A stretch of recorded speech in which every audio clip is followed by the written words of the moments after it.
நம்ம bright kitchen ரெசிப்பியில் homemade பீஸா செய்ய போகிறோம். தேவையான பொருட்கள் மைதா ஈஸ்ட் போட்டு 1 ஹவர் பிசைஞ்சு வச்சுருக்கிறேன். சால்ட்டு ஈஸ்ட்டு கொஞ்சோண்டு சுகர் போட்டு ஈஸ்ட்டை ரெடி பண்ணிவிட்டு வச்சுருக்கிறேன். அப்புறம் தேவையான பொருட்கள் இது சீஸு, ஸ்ப்ரெட் சீஸு, இது மொசரல்லா சீஸு, இது கார்லிக்கு, பட்டர்.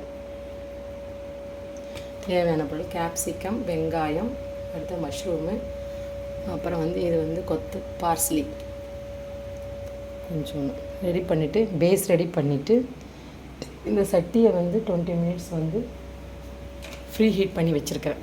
ஓவன் இல்லாமல் நம்ம சட்டியிலேயே பீஸா செய்கிறதுக்கு. அதுக்கப்புறம் ஒரு ரவுண்டாக ஒரு வளையம் போட்டுட்டு அதுக்கு மேலே பீஸா ஒன்று ரெடி பண்ணி நம்ம உள்ளே வச்சுருக்கோம். இது 20 மினிட்ஸ் கழித்து நம்ம பீஸா ரெடி ஆகிடும். நம்ம எடுத்துகிட்டு அதுக்கப்புறம் காட்டுறேன் உங்களுக்கு. இது அதுக்கப்புறம் அதுக்கு வேறு தேவையான பொருட்கள் ஆர்கினோ, அப்புறம் பீஸா சாஸ். அதுக்கப்புறம் நெக்ஸ்ட்டு ரெடி பண்ணுறப்ப காட்டுறேன்.